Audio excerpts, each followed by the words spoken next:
नमस्ते अस्तु भगवन् विश्वेश्वराय महादेवाय त्र्यम्बकाय त्रिपुरान्तकाय त्रिकाग्निकालाय कालाग्निरुद्राय नीलकण्ठाय मृत्युञ्जयाय सर्वेश्वराय सदाशिवाय श्रीमन्महादेवाय नमः।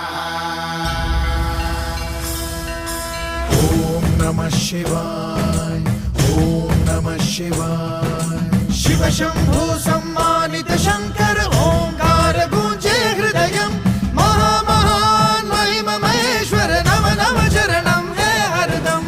शिव शंभु सम्मानित शंकर ओंकार गूंजे हृदयम्। महामहान् महिम महेश्वर नम नम चरणं हे हरदम्।